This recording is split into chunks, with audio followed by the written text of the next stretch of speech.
We're going to read a story, right? Yep, back. On the 15th of May, in the jungle of Newell, in the heat of the day, in the cool of the pool, he was splashing, enjoying the jungle's great joys, when Horton the elephant heard a small noise. So Horton stopped splashing. He looked toward the sound. That's funny, thought Horton. There's no one around. Then he heard it again, just a very faint yelp, as if some tiny person were calling for help. I'll help you, said Horton. But who are you? Where? He looked and he looked. He could see nothing there, but a small speck of dust blowing past through the air. I say, murmured Horton, I've never heard tell of a small speck of dust that is able to yell. So you know what I think? Well, I think that there must be someone on top of that small speck of dust. Some sort of a creature with a very small size, too small to be seen by an elephant's eyes. Some poor little person who's shaking with fear that'll blow in the pool. He has no way to steer. I'll just have to save him because, after all, a person's a person no matter how small. So gently and using the greatest of care, the elephant stretched his great trunk through the air, and he lifted the dust speck and carried it over, and placed it down, safe, on a very soft clover. You can pick up. Humph! Humped a voice. 'Twas a sour kangaroo, and the young kangaroo in her pouch said, Humph! Too. Why, that speck is as small as the head of a pin. A person on that, why, there never has been. Believe me, said Horton, I tell you sincerely, my ears are quite keen, and I heard him quite clearly. I know there's a person down there, and what's more, quite likely, there's 2, even 3, even 4, quite likely.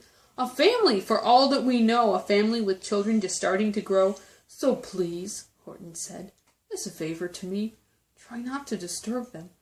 Just please let them be.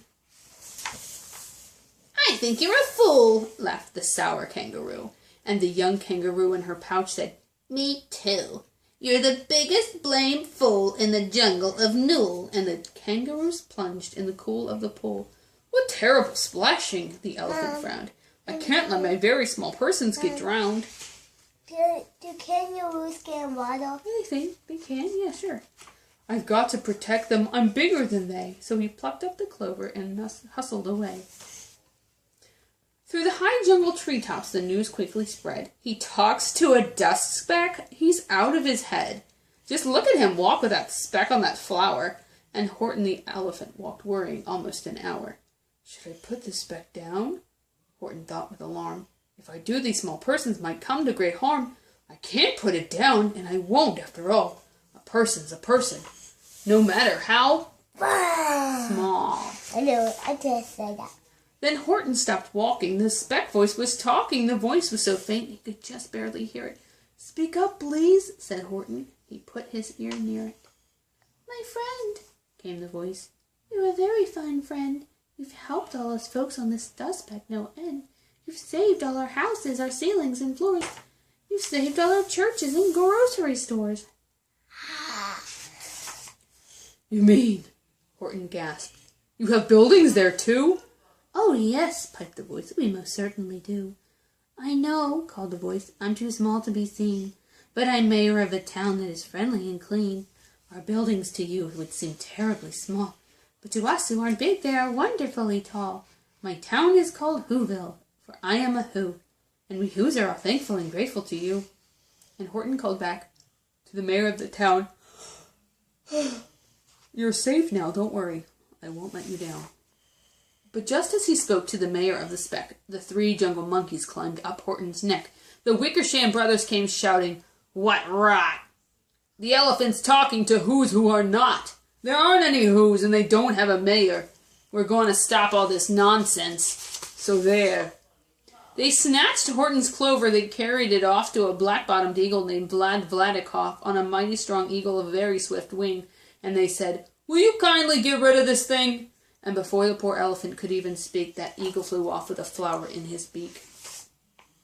And that late afternoon and far into the night, that black-bottomed bird flapped his wings with fast flight, while Horton chased after with groans over stones that tattered his toenails and battered his bones and begged, Please don't harm my little folks, who have so much right to live as bigger folks do. But far beyond him, that eagle kept flapping, and over his shoulder called back, quit your yapping. I'll fly the night through. I'm a bird. I don't mind it. And I'll hide this some tomorrow, where you'll never find it. And at 6:56 the next morning he did it. It was a terrible place that he hid it. He let that small clover drop somewhere inside of a great patch of clovers, 100 miles wide. Find that, sneered the bird, but I think you will fail. And he left with a flip of his black-bottomed tail. What a mean bird. Isn't he mean? He did that just to be mean. I'll find it, cried Horton. I'll find it or bust. I shall find my friends on my small speck of dust. And clover by clover by clover with care, he picked up and searched them and called, Are you there? But clover by clover by clover he found that the one that he sought for was just not to be found. And by noon poor old Horton, more dead than alive, had picked, searched, and piled up 9,005. What?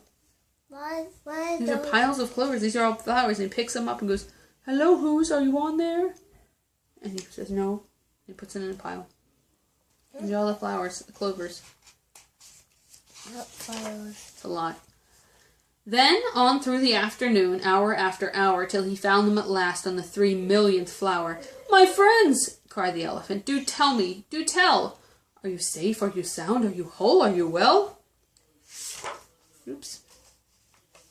Oops, oops, oops. Ah, I lost my page. Okay, here we go.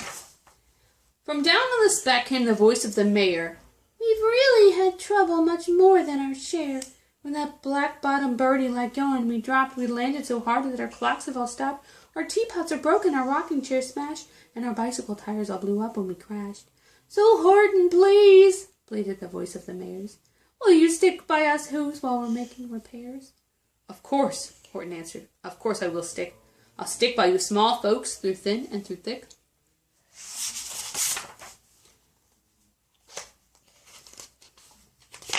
Humph! Humphed a voice. For almost 2 days you've run wild and insisted on chatting with persons who've never existed. Such carryings on in our peaceable jungle. We've had quite enough of your bellowing bungle. And I'm here to state, snapped the big kangaroo, that your silly, nonsensical game is all through. And the young kangaroo in her pouch said, Me too. What a snotty kangaroo. A really kangaroo. No.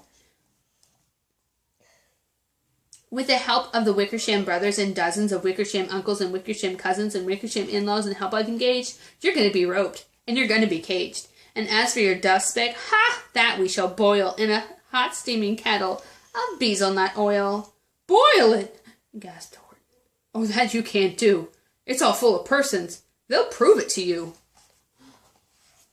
Stinkers. Meanie stinkers. That's right. Meanies. Mr.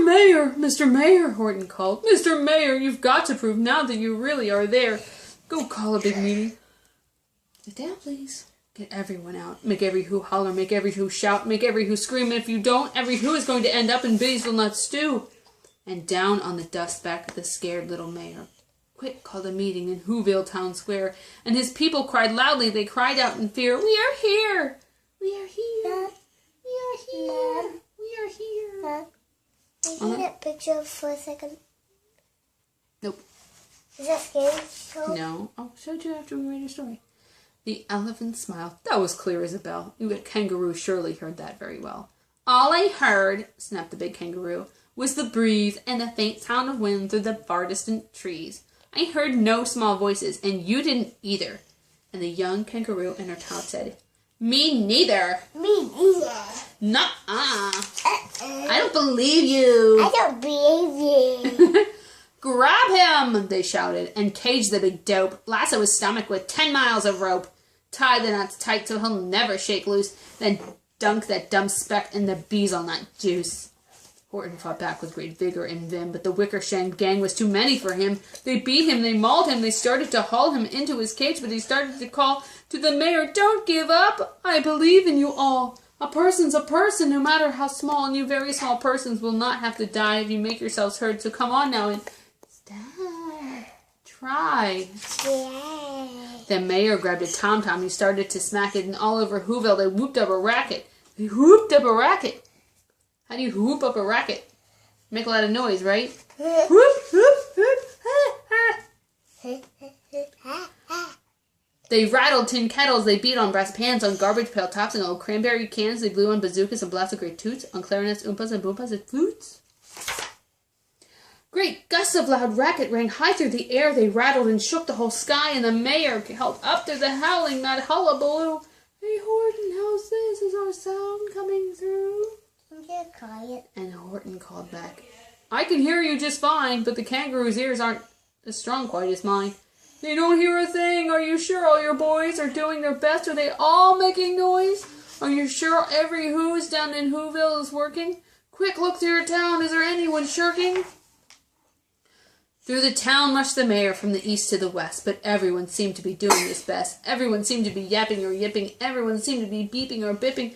But it wasn't enough. All through this ruckus and roar, he had to find someone to help him make more. And he raced through each building and searched floor to floor.